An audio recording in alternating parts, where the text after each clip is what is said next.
BJP Jagtial నియోజకవర్గ incharge doctor Shravani Jagtial నియోజకవర్గ కార్యాలయంలో మీడియాతో మాట్లాడారు. అధికారిక కార్యక్రమంలో కనీసం మర్యాద పాటించకుండా విస్మరించారని, సభా మర్యాద గురించి మాట్లాడే అర్హత ఎమ్మెల్యేకు ఉందా అని ఆమె ప్రశ్నించారు. పెయిడ్ బ్యాచ్ తో పార్టీ నినాదాలు చేయించింది మీరు కాదా అని అన్నారు. గత పాలకులు ఎంత హుందాతనంగా వ్యవహరించారు, వారిని చూసి కొంచెమైనా మనం బుద్ధి తెచ్చుకోవాలని అన్నారు. సభా మర్యాద గురించి మాట్లాడుతున్నారు కదా అని తాను చైర్మన్ గా ఉన్నప్పుడు కనీసం చైర్మన్ ను మాట్లాడే అవకాశం ఇవ్వకుండా కార్యక్రమాన్ని ముగించింది మీరు కాదా అని ఆమె ప్రశ్నించారు. ఎమ్మెల్యేగా అధికార పార్టీలో ఉన్నప్పుడు సెంట్రల్ డివైడర్స్ ని రాయితో కాకుండా కాంక్రీట్స్ తో నిర్మించమని సంబంధిత అధికారులకు లెటర్ రాసింది మీరు కాదా అని ఆమె సూటిగా ప్రశ్నించారు.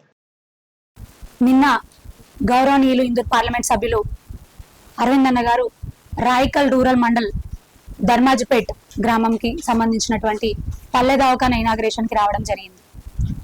వచ్చిన తరుణంలో కనీసం వారు ఒక పార్లమెంట్ సభ్యులు మన కాన్స్టిట్యున్సీకి జగిత్యాల కాన్స్టిట్యున్సీకి వస్తున్నారు, అది కూడా అఫీషియల్ ప్రోగ్రామ్ హాస్పిటల్ ఇనాగ్రేషన్, పేద ప్రజలకు ఎంతగానో ఆరోగ్యపరంగా ఉపయోగపడేటటువంటి కార్యక్రమం. మరి తను ఒక గెస్ట్ గా వస్తున్నారు, కనీసం మర్యాద ఇవ్వకుండా, కనీసం శత్రువులు ఎంతటి శత్రువులు వచ్చినా కూడా మన ఇంటికి వస్తే, అతిథులుగా వస్తే మర్యాదలు చేసి పంపించాలనేటటువంటి ఒక అతిథి ధర్మం ఉన్నది.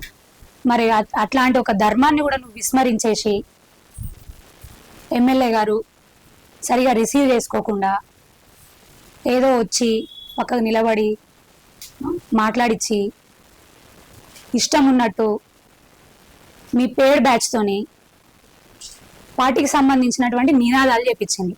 పార్టీ నినాదాలు అసలు ఎవరు స్టార్ట్ చేసిండ్రు? ముందు మీరు కాదా స్టార్ట్ చేయించింది?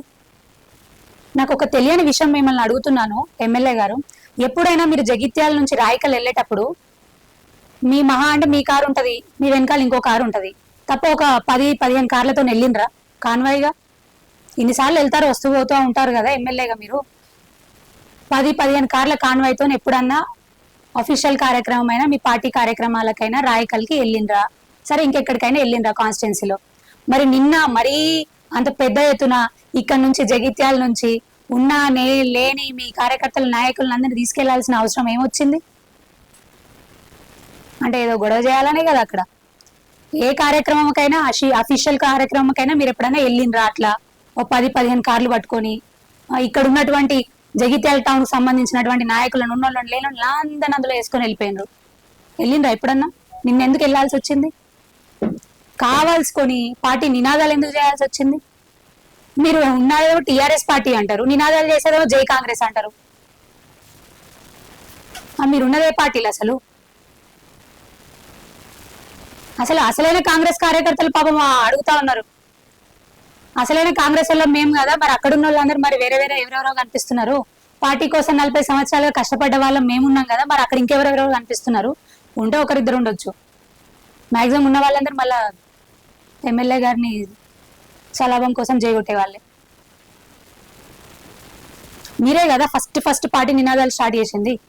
ఎంపీ గారు ఏదో అఫీషియల్ ప్రోగ్రామ్ కోసం వస్తే ఆ మర్యాద కూడా లేకుండా ఇష్టం ఉన్నట్టు నినాదాలు చేపిస్తూ మీ పేడ్ బ్యాచ్ తోని జై కాంగ్రెస్ అనుకుంటూ ఇష్టం వచ్చినట్టు చేపించుకుంటూ, అంటే ఎంపీ గారు మీ మిమ్మల్ని పక్క నుంచుకునే కదా మాట్లాడింది. ఏం మాట్లాడిండ్రు? నా కార్యక్రమాలు చాలా ఎక్కువ ఉన్నాయి, నేను అసలే 2 గంటలు ఆలస్యంగా వచ్చినా, ఆలస్యంగా కూడా రావడానికి కారణం రైతులకు ఏదో కొత్తగా యూరియా యాప్ తీసుకొచ్చారు, దానితో కష్టాలు అవుతున్నాయి. నిజామాబాద్ డిస్టిక్ లో అక్కడ ధర్నా చేస్తున్నారు, పెద్ద ఎత్తున రాస్తారోకో చేస్తున్నారు. అందుకోసం చుట్టూ నేను 45 కిలోమీటర్లు ఎక్స్ట్రా తిరిగి రావాల్సి వచ్చింది, అందుకే 2 గంటలు ఆలస్యం అయింది. ఇంకా కార్యక్రమాలు చాలా ఉన్నాయి, ఇది నా మొదటి కార్యక్రమం. అందుకే ప్రజలకు అక్కడ ఉన్నటువంటి డాక్టర్ స్టాఫ్ అందరికీ కూడా అభినందనలు చెప్తూ, దాంతో పాటు లాస్ట్ ఆన్ రికార్డ్ చెప్తున్నా, చలో ఎమ్మెల్యే గారు ఉంటానని చెప్పి వెళ్ళిండ్రు.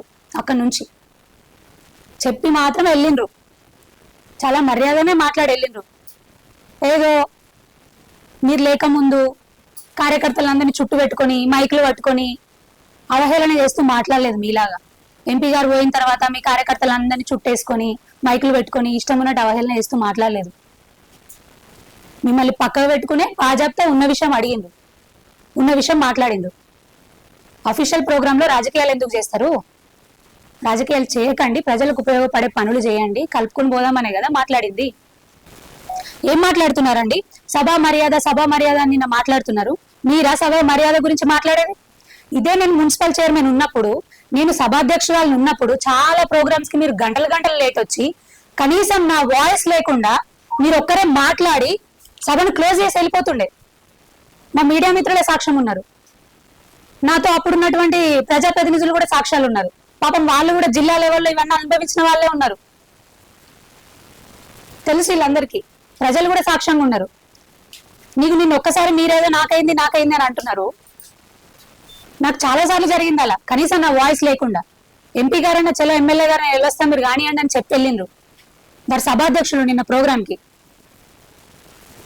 కానీ నేను సభాధ్యక్షురాలని అయి ఉండి నా వాయిస్ లేకుండా మీరు గంటల తరబడి నేను మీకోసం వెయిట్ చేసి మీరు వాయిస్ ఇచ్చేసి నా వాయిస్ లేకుండా సభను క్లోజ్ చేసిన పరిస్థితులు చాలా సార్లు ఉన్నాయి,